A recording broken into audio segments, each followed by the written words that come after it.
comment est-ce qu'on passe du BTP 77 à la Chambre des métiers et de l'artisanat de Seine-et-Marne? C'est un réseau économique avec ces mandats. C'est-à-dire qu'aujourd'hui, la Fédération du bâtiment, c'est un engagement dans une organisation professionnelle. C'est un syndicat. Il y a beaucoup de mandataires dans cette fédération qui représentent la Fédération du bâtiment et les métiers du bâtiment dans l'ensemble des structures administratives ou techniques, et la Chambre des métiers, tout le réseau consulaire en fait partie. On a dans 2-3 chambres consulaires, alors pas dans la section agriculture, mais pourquoi pas, mais dans la section Chambre des métiers de l'artisanat ou Chambre de commerce et d'industrie, bien sûr des mandataires qui représentent la Fédération du bâtiment. Et moi je suis élu depuis 23 ans en Chambre des métiers de l'artisanat. J'étais, avant d'être président ou vice-président, sous la mandature d'Elisabeth Détry, donc l'engagement fait qu'à un moment donné, je me suis trouvé en tête de liste et poussé par mes collègues qui sont élus avec moi aujourd'hui, et je me suis engagé à tenir ce mandat pendant 1000 ans. Quand j'ai commencé mon mandat il y a 4 ans, on avait à peu près 32 000 artisans en représentation sur le territoire, et aujourd'hui on en a 43 000. Et alors qu'est-ce qui explique justement ce boom en fait? L'attractivité du territoire du 77. Ok. Donc ça, pas essentiellement. Il me semble que l'après-Covid a aussi fait que les artisans ou les personnes avaient besoin aussi de se ressourcer sur un secteur qui était plus rural. Et le 77 est un département ou une terre d'accueil qui permet de respirer un petit peu plus que dans certains départements de quelque chose. Mais du coup, ça m'amène à la question suivante. Comment vous avez fait pour accompagner justement ces personnes? Comment vous accompagnez les artisans au quotidien, et comment vous avez accompagné ces personnes qui ont peut-être voulu se reconnecter à un métier plus manuel post-Covid? Alors, je vous disais qu'on a 50aine économique pour aider à l'installation et au suivi, à la formation, tout sujet qui peut aider un artisan aujourd'hui à progresser dans son activité, qui sont répartis sur l'ensemble du territoire du 77. Donc ça avait été une volonté politique de nos élus, c'était plus proche des hommes sur leur territoire. Et puis, nos 3 centres de formation sont intelligemment répartis aussi sur... alors j'aime pas dire nord et sud, mais bon, c'est comme ça. On a le nord, on a le sud, et puis on a un peu plus centre avec le parti de Melun, qui fait qu'aujourd'hui, les jeunes qui veulent se former dans les métiers, par l'intermédiaire de leur maître d'apprentissage dans ces 250 dans ces 50 métiers, trouvent un centre de formation à proximité de leur activité professionnelle ou de leur âge. D'accord. Qu'est-ce qui a fait que aussi on s'est développé comme ça? Je vous parlais de la régionalisation tout à l'heure. On a été régionalisé, la structure, en janvier 2021. Aujourd'hui, on est la CMA Île-de-France en établissement unique, mais dans cet établissement unique, on a les 8 départements, dont ici le 77, où moi je préside la CMA 77, mais qui nous permet, nous les présidents ou présidentes de ces 8 départements, d'aller siéger à la CMA Île-de-France et d'avoir un poste de vice-président. Tout aujourd'hui se passe sur la structure régionale. Les réunions de bureau sont là-bas, les commissions sont là-bas, le budget est là-bas, les décisions se passent là-bas, et au bénéfice de chaque territoire. Donc en fait, on a su faire, c'est le point positif de cette réforme, on a su faire grossir l'entité CMA grâce à ces 8 départements et sur une région qui est la plus grande de France, aujourd'hui, qui a le nombre le plus important d'artisans. Donc obligatoirement, chacun en récupère les fruits, et c'est un bénéfice pour le 77. Ce qui se passe aujourd'hui en région, on en découle aujourd'hui sur le 77 et au bénéfice des artisans. Et du coup, quand il y a des décisions qui doivent être prises au niveau Île-de-France et même peut-être territoire, est-ce que la Seine-et-Marne a plus de poids au prorata justement de la grandeur de son département, de la superficie, du nombre d'artisans qui sont sur son territoire, ou pas forcément? On essaie d'équilibrer pour que chacun ait à peu près Alors, on essaie d'y trouver un juste équilibre. La Seine-et-Marne, avant la régionalisation, fonctionnait comme une petite région. Donc, en fait, on était structuré comme une petite région.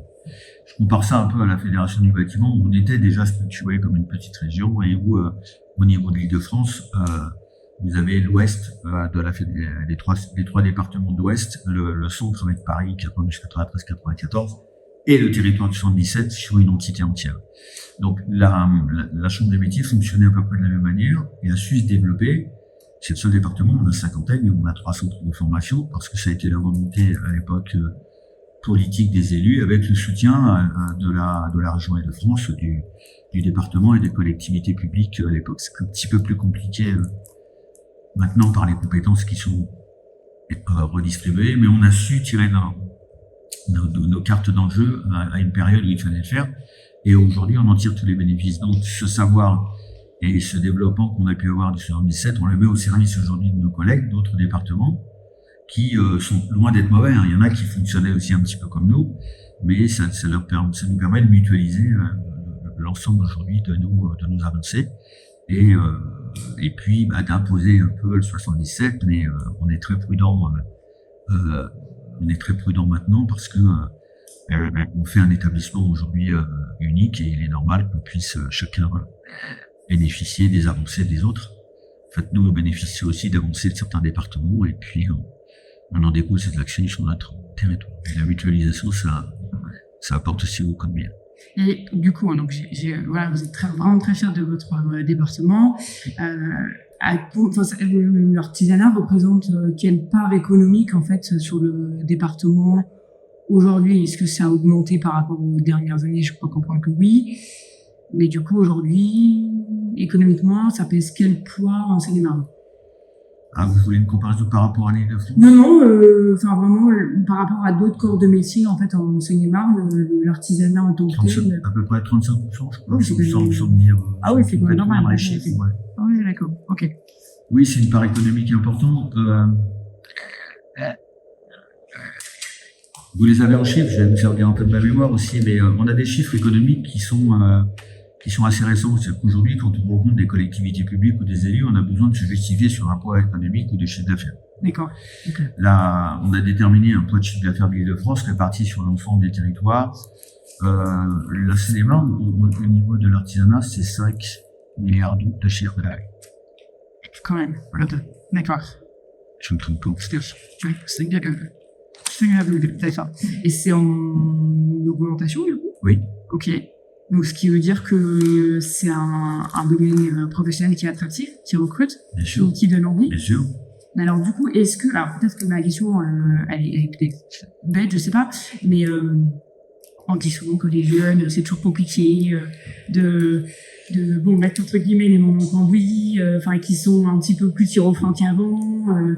Est-ce qu'aujourd'hui, vous rencontrez une pénurie de personnel ou au contraire, ça attire et justement, vous êtes très content de ça? Non, on est fiers. Alors, je pense que c'est un travail collectif. C'est un travail collectif parce qu'on sait mettre à disposition, puisque là on parle des jeunes, des beaux établissements de formation. On a un territoire attractif, donc un jeune se forme mais avec des maîtres d'apprentissage. Mm-hmm. Donc il faut quand même des jeunes d'une certaine qualité pour pouvoir rentrer dans les entreprises. Alors, mais une certaine qualité, tout au moins respectueux de la formation qu'ils vont avoir. Moi, je suis agréablement surpris et encore, que ce soit hier par rapport à la journée des collaborateurs ou la mise à l'honneur de jeunes parfois liés à l'excellence ou à leur diplôme par leur engagement et leur investissement. Et non, faut être confiant. On était jeunes et à un moment donné, il faut aussi savoir nous écouter. On les écoute, donc en fait, on avance avec eux, mais on a su mettre les outils qui allaient bien à leur disposition. Et ils ont franchement tout pour réussir. Les métiers de l'artisanat sont des métiers où on peut commencer aujourd'hui. Alors, je vais citer un métier, j'aurais pu citer d'autres. On peut commencer en boulangerie, mais on peut finir dans l'immobilier avec un bachelor et autres. Voilà. C'est-à-dire qu'il y a tellement de passerelles aujourd'hui pour dire j'ai voulu commencer dans ce métier-là, je me suis un peu trompé, mais je veux évoluer dans d'autres, qu'on peut tout au long de sa carrière évoluer, changer. Et puis, donc c'est ce qui fait qu'aujourd'hui, les jeunes sont évoluent positivement. Donc moi, je vais vous citer en gros les principaux qu'on a aujourd'hui sur nos 3 centres de formation. Peut-être un petit peu plus sur les niveaux 5, sur Meaux et sur Montreux. Les métiers de la boulangerie aujourd'hui, de la pâtisserie sont des métiers qui restent attractifs. Les métiers de l'automobile, contrairement à ce qu'on aurait pu penser vu la réforme aujourd'hui des motorisations du monde automobile qui est en pleine mutation, c'est des métiers qui aujourd'hui attirent énormément les jeunes. Contrairement à ce qu'on pourrait penser avec l'après-Covid, où des métiers se sont trouvés légèrement en difficulté. On peut parler sur l'hôtellerie, les services en salle, par exemple. Dans les restaurants, beaucoup de restaurants ont été en difficulté. Ou bien sûr, les premiers qui ont pâti, c'est le jeune, c'est l'apprenti, donc on prend pas l'apprenti pour le service personnel. Donc voilà, ça a été des métiers un peu compliqués. Ça reste toujours, mais c'est en train de remonter un petit peu en puissance. Les métiers des structures magnifiques, c'est la boucherie. La boucherie, elle est aujourd'hui à Montry. Ça avait été une volonté des élus aujourd'hui de continuer d'investir et de moderniser ce métier de boucher, tout au moins les structures pour les plateaux techniques, avec aujourd'hui la section traiteur dans ces métiers-là. Et on voit bien qu'aujourd'hui, n'importe quel événement, on a besoin de traiteurs, on a besoin de bouchers, on a besoin de ça. Donc, et les jeunes, franchement, commencent à avoir un regain d'intérêt pour ces métiers, qui restent des métiers difficiles. Je dis pas, alors difficiles par l'exercice et la pratique de leur métier, mais comme quoi, même quand c'est difficile, on arrive à faire venir des jeunes et à partir de où ça plaît, on s'investit et puis on avance avec. Oui, ça n'a jamais été un enjeu politique pour la CMA, puisque nous, c'est dans notre culture et dans nos valeurs. C'est-à-dire qu'on n'a pas attendu qu'on nous dise de former des apprentis pour les former. C'est qu'on avait bien commencé ça bien avant. Que ce soit devenu un enjeu politique, je conçois. On souhaite arriver à 1 million d'apprentis, je le conçois, c'est très bien. Il y a une prise de conscience.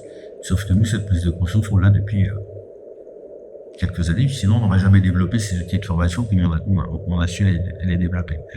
À un moment, nos centres d'apprentissage, ils sont remplis, quoi. On peut pas s'étendre beaucoup plus. Donc, il faut continuer, par contre, à nous aider sur l'aspect financier pour développer l'apprentissage. On peut pas aujourd'hui avoir une volonté politique de vouloir avoir plus d'1 million d'apprentis, puisque maintenant on a passé apparemment le million, mais supprimer des moyens dans le domaine de la formation. Donc on peut pas diminuer les prises en charge au niveau des contrats d'apprentissage et puis nous demander de former plus. C'est pas possible. À un moment donné, il y a un juste équilibre de prix de revient et de formation. Donc voilà, faut pas avoir un double discours. Vouloir avoir plus d'apprentis, mais y mettre moins de moyens pour les former. Donc nous, on a su augmenter l'effectif d'apprentis, ce qui nous permet financièrement, malgré la baisse, c'était en 2023, juillet 2023, on nous annonce une baisse des contrats d'apprentissage pour la rentrée de septembre. Comme si on équilibrait un budget comme ça en quelques semaines.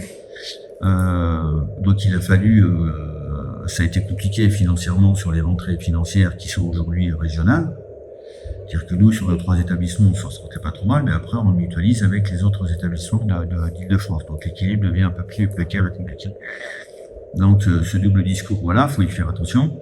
Il faut, quand on prend des décisions, faire en sorte que elles pénalisent pas les centres de formation en exercice aujourd'hui et qui sont rentables par rapport à leur fonctionnement. Et là, aujourd'hui, on est sur une revalorisation, mais toujours en négociation des contrats d'apprentissage.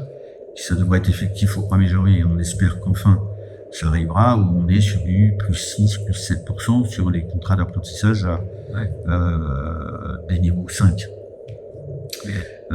Donc voilà, c'est double discours que j'aime pas beaucoup. Et là, on est dans le domaine de l'apprentissage, mais on peut pas demander non plus aux chambres de métiers de représenter l'artisanat. Les chambres de métiers vivent avec un impôt versé par les artisans. Il y a une collecte nationale qui redescend sur l'échelon national et régional, et où chaque année on fait des ponctions dessus, quoi. Donc on peut pas demander de développer et encore baisser des dotations, mais on est tous habitués en ce moment à des baisses de dotations dans tous les secteurs et dans tous les domaines. Donc on se structure, on s'organise, on développe des produits, on nous demande d'être de plus en plus commercial. Pourquoi pas? C'est ce que l'on essaie de faire pour faire rentrer en fait du chiffre d'affaires, pour continuer à développer des services auprès des artisans et auprès des jeunes dans le centre de formation. Mais il faut rester optimiste dans nos métiers, parce que sinon on n'avance pas déjà.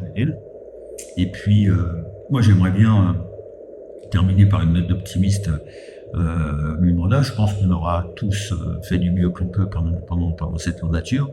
et bien avant là-dessus. J'espère simplement que cet outil continuera d'exister, qu'on sera, pas nous, hein, mais qu'on arrivera à fêter les 200 ans des chambres consulaires et chambres de métier, mais c'est un outil qu'il faut défendre.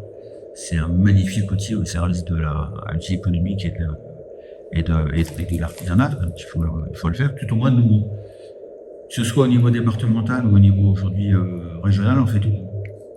Si demain les choses changeaient, ce serait de la volonté de chacun.